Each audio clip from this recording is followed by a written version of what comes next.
Di sebuah kota kecil di pinggiran Jawa Barat, terdapat sebuah pabrik tua yang telah lama ditinggalkan.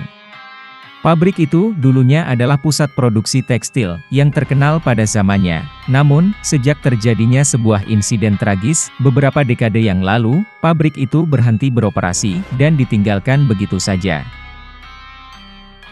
Menurut cerita yang beredar di kalangan penduduk setempat, suatu malam terjadi kebakaran besar di pabrik tersebut. Api yang muncul dari salah satu mesin tekstil dengan cepat menyebar dan melahap hampir seluruh bangunan. Para pekerja yang sedang lembur tidak sempat melarikan diri, dan belasan orang meninggal dalam insiden tersebut. Namun, bukan hanya tragedi kebakaran itu yang membuat pabrik ini begitu terkenal, melainkan kisah-kisah mistis yang muncul setelahnya. Sejak saat itu, warga sekitar sering melaporkan adanya penampakan-penampakan aneh di sekitar pabrik. Suara mesin yang tiba-tiba hidup di malam hari, langkah kaki berat di lantai pabrik yang kosong, hingga suara jeritan yang terdengar dari dalam gedung meski tidak ada siapapun di sana. Suatu malam, sekelompok anak muda yang penasaran memutuskan untuk menyelidiki kebenaran cerita-cerita ini. Mereka adalah Rani, Dani, Andi, dan Siska, 4 sahabat yang sering mengeksplorasi tempat-tempat angker di sekitar kota. Meskipun mereka sering mendengar cerita tentang pabrik tua itu, belum ada satupun dari mereka yang pernah berani masuk ke dalamnya. Hingga malam itu.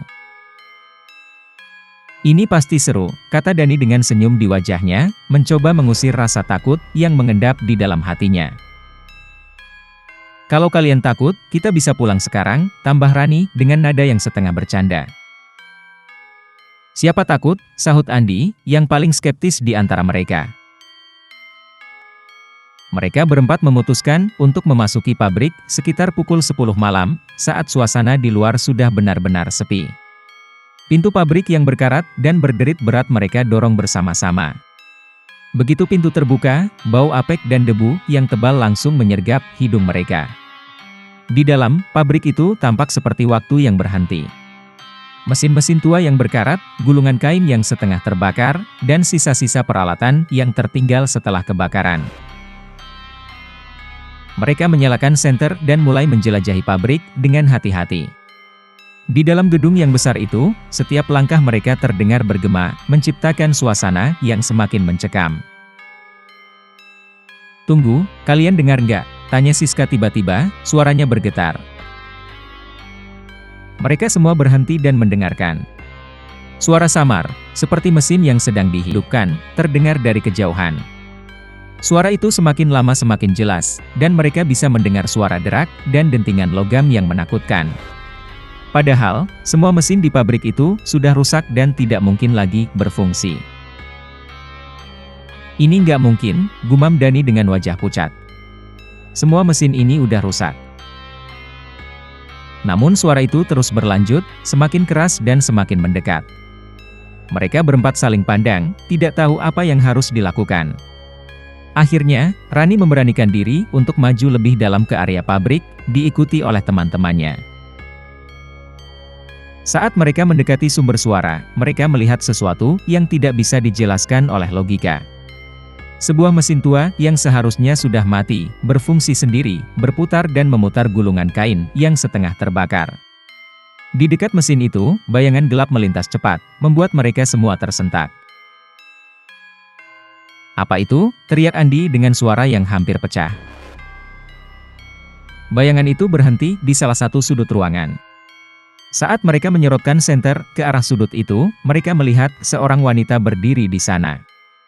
Rambutnya panjang, acak-acakan, dan menutupi sebagian besar wajahnya.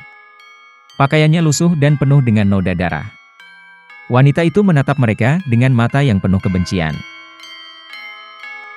"Pergi dari sini." Suaranya serak dan berat, seperti datang dari dunia lain. Mereka semua terdiam, tubuh mereka membeku oleh rasa takut yang mencekam. Wanita itu mulai bergerak ke arah mereka dengan langkah yang lambat tapi pasti. Tanpa berpikir 2 kali, mereka semua berbalik dan berlari sekuat tenaga menuju pintu keluar. Namun, saat mereka mendekati pintu itu tiba-tiba tertutup sendiri dengan suara berdebam yang keras. Mereka semua berusaha membuka pintu itu, tapi seolah ada kekuatan tak terlihat yang menahan mereka. "Kita terjebak," seru Siska dengan panik. Wanita itu sekarang berada tepat di belakang mereka. Tangan kurusnya yang dingin mulai meraih bahu Rani.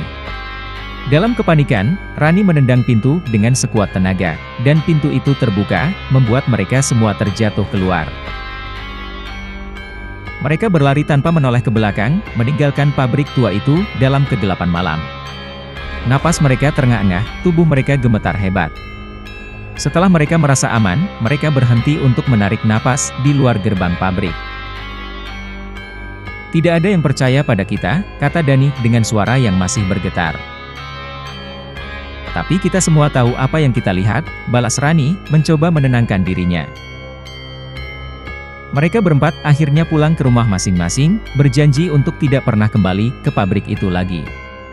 Namun, meski mereka telah meninggalkan pabrik, mereka tidak bisa menghilangkan bayangan wanita itu dari pikiran mereka.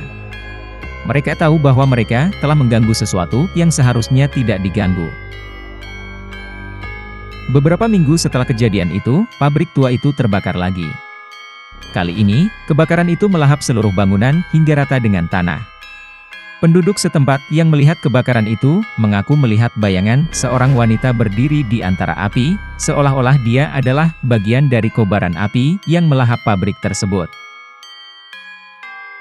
Pabrik itu kini tinggal kenangan, tetapi cerita tentang hantu pabrik masih terus hidup di antara penduduk kota. Mereka yang pernah mengunjungi pabrik itu, seperti Rani dan teman-temannya, tahu bahwa ada sesuatu yang tidak pernah bisa dijelaskan oleh logika manusia. Dan mereka yang tidak percaya, sebaiknya tidak pernah mencoba mencari tahu.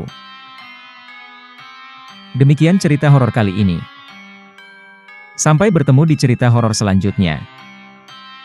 Tentunya, dengan cerita-cerita seru dan menarik lainnya. Sampai jumpa.